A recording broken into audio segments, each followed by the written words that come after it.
Already నేను blouse అయితే cut చేస్తున్నాను. కృష్ణ కింద హ్యాండ్స్. ఇప్పుడు స్టిచ్చింగ్ అయితే చూద్దాం ఏంటనేది.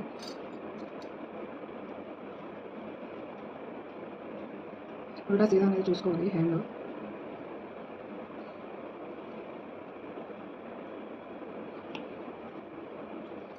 ఈ కట్టుబంత దగ్గర కూడా ఎలా స్టిచ్ చేయాలనేది తెలియాలండి. చూసారు, ఇప్పుడైతే చూడండి.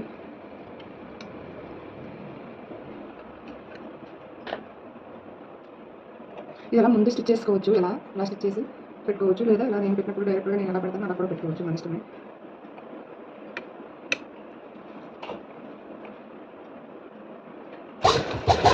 ఇలాగా ఈ కట్ వర్క్ పక్కన నుంచి స్టిచ్ అనేది వేయడమే. చూసారు కదా, లాగొద్దు.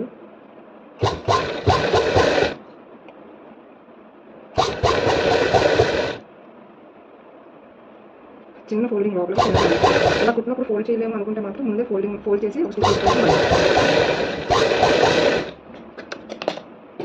స్టిచ్ చేసుకుంటే సరిపోతుంది. సరిగా ఇచ్చినప్పుడు ఇక్కడ నీట్గా ఇవ్వలేదు, చూసారు కదా. కొన్ని శారీస్ అట్లాగే వస్తాయి. కదలకుంటే ఇలా పిన్స్ కూడా పెట్టుకోవచ్చు, లేదా గమ్తోనే స్టిచ్ చేసుకుంటే నీట్గా వస్తుంది. చూసారు కదా, నాకైతే ఇక్కడ సంకపాటి దగ్గర తీసుకొస్తాను.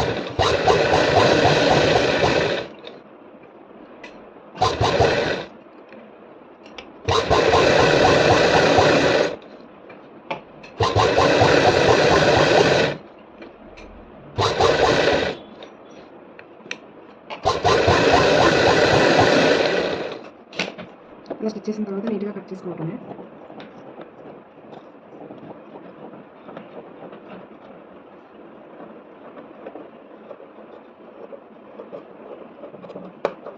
చూసారు కదా, ఇలా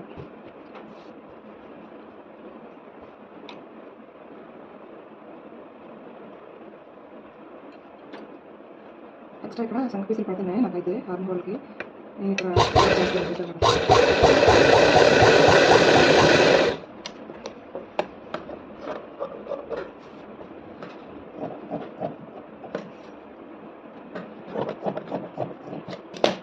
రెండు స్టిచ్లు ఎందుకని నేనే అలా కట్ చేస్తాను. లైనింగ్ ఎక్స్ట్రా ఉన్నప్పటికీ మళ్ళీ చివరి నుంచి కుట్టుకుంటుంది కాబట్టి ఎందుకు తగ్గుకుంటాను.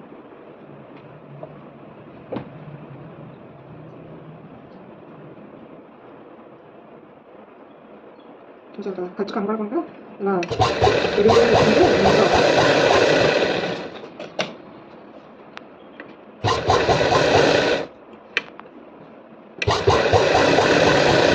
బ్లౌజ్ అయితే ఇంకా స్టిచ్ చేయలేదు. హ్యాండ్ అయితే స్టిచ్ చేస్తాను.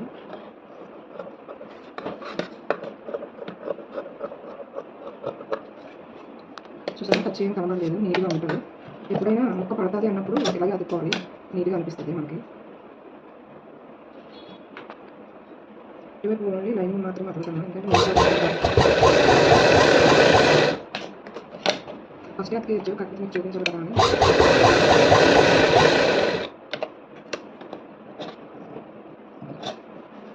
చూసారా, హ్యాండ్ అయితే ఇలా అయింది. ఇది ఎక్స్ట్రా వచ్చలేదు అంతే. దీనికి పైపింగ్ వేసుకోవచ్చు, లేదా అంటే ఇలాగా డైరెక్ట్గా అతికిసుకోవచ్చు, మన ఇష్టమే. నేనైతే ఇప్పుడు దీనికి పైపింగ్ రెడీ చేస్తాను. చూడండి, మీకు ఆల్రెడీ చెప్పున్నాను, పైపింగ్ సింగిల్ పాదమే అవసరం లేదు, నార్మల్ పాదంతో కూడా పైపింగ్ చేయొచ్చని. నేను ఫ్యాబ్రిక్ మీద వేసి చూపించాను కదా మీకు హ్యాండ్ వేసినప్పుడు. ఇప్పుడు చూడండి, విడిగా కూడా పైపింగ్ మామూలు పాదం మీద వేసుకోవచ్చు. మనం చిన్న పాదమే పెట్టవసరం లేదు. ఇలా కొంచెం సెట్ చేసుకొని స్టార్టింగ్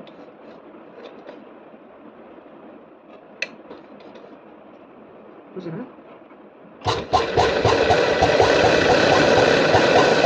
ఇప్పుడు మీకు క్లియర్గా కనిపిస్తుంది కూడా, ఎందుకంటే ఆపోజిట్ దారి ఉంది కాబట్టి మీకు అర్థమవుతుంది.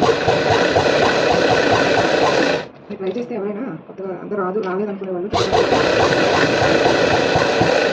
నీట్గా వస్తుంది. పాదం మార్చి పెట్టి మళ్ళీ మార్చడం అంటే చాలా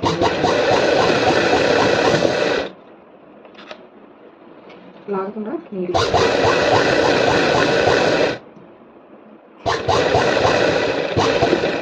ఇది క్రాస్ పీస్ కూడా కాదు, స్ట్రైట్ పీస్లో తీసుకున్నాను నేను. చూసారా ఎంత సన్నగా వచ్చిందో. నిజానికి నాకైతే స్ట్రైట్ పీస్తోనే బాగా వస్తుందండి, క్రాస్ పీస్తోనే నాకు పైపింగ్ నీట్గా రాదు. మీకు కూడా అలా అనిపిస్తుందా?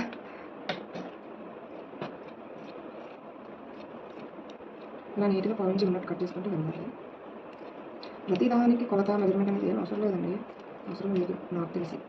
నేనైతే అలాగే అనుకున్నాను, 2 ఇంచులు తీసుకోవాలి, పావించి పైపింగ్ వేయాలి, ఇంకొక పావించి మనకు పెట్టాలి, అదంతా సోది.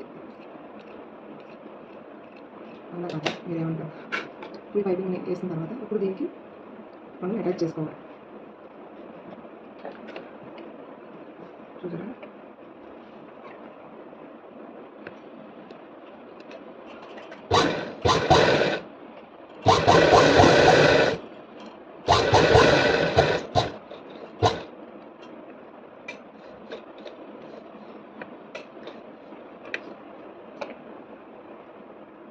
ఇలా నీట్గా కుట్టుకోవాలి.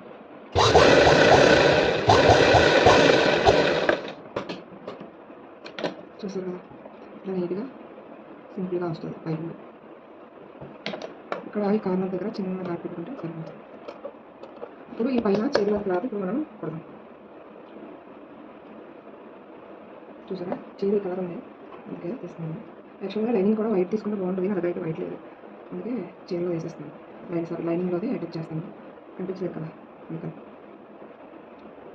తను కూడా అడిగాను వేసేయం కావాలన్నమాట. అందుకని ఫ్లవర్ వస్తే బాగుంది, కానీ ఫ్లవర్ రాలేదు, సెట్ అవ్వాలి. అందుకని చూసారా, అడ్జస్ట్ చేస్తాను. ఈ క్లాత్లో ఏంటంటే జారిపోతుంటాయండి కదా, గమ్మతోనైనా ఫిట్ చేసుకోవాలి.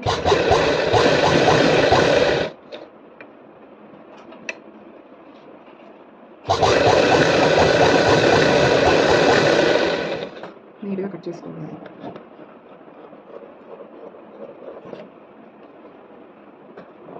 సిజర్ బాగోలేదు, అందుకే కటింగ్ అనేది నీట్గా రావట్లేదు.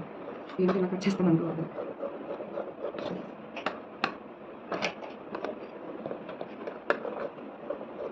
అలాంటి క్లాత్ మీద ఏంటంటే ఇంకా జాగ్రత్తగా ఉందన్నమాట. చూసాను ఇలా ఇంత నీట్గా వచ్చింది. మనం గుట్టు ఎంతవరకు అయితే పెట్టాలో అంతవరకు గుట్టు కోసం చిన్న ఘాటు పెట్టుకుంటే వస్తుంది.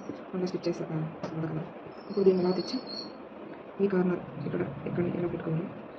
చూసారు కదా, కరెక్ట్గా పెట్టుకుంటే వచ్చేస్తుంది. ఇలా స్టిచ్ చేసేది మీకు చూపిస్తున్నాను. దీన్ని ఇలా మంచుకొని ఇలా పెట్టుకుంటే సరిపోతుంది. 2 సార్లు ఎందుకు కుట్టు వేయడం అని నేనే తెలియలేదు, లేదా ముందు కూడా కుట్టు వేసుకోవచ్చు మన ఇష్టమే. చూసారా, అప్పుడు దీని మీద నుంచి లాక్కుండా నీట్గా వేయాలి. చూసారా, అలా నీట్గా.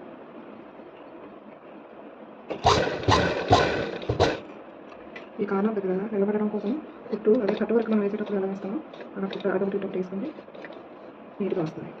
మీకు చూపిస్తాను. లాగొద్దు, ఏ క్లాత్ని కూడా లాగొద్దు.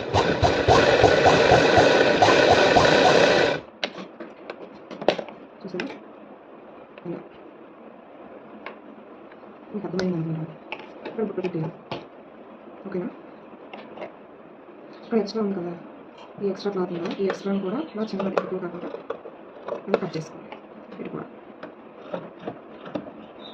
దీంట్లో కలిసిపోయినట్టు ఇలా కట్ చేసుకోవాలి, ఓకేనా? ఇప్పుడు దీన్ని బుట్ట పెట్టుకుందాం. పెద్ద బుట్ట పెట్టుకోవచ్చు, చిన్న బుట్ట పెట్టుకోవచ్చు, మన ఇష్టం కావాలి. కస్టమర్ ఎలా అడిగితే మనం అలా పెట్టాలి. నేనైతే మీడియం పెట్టాను.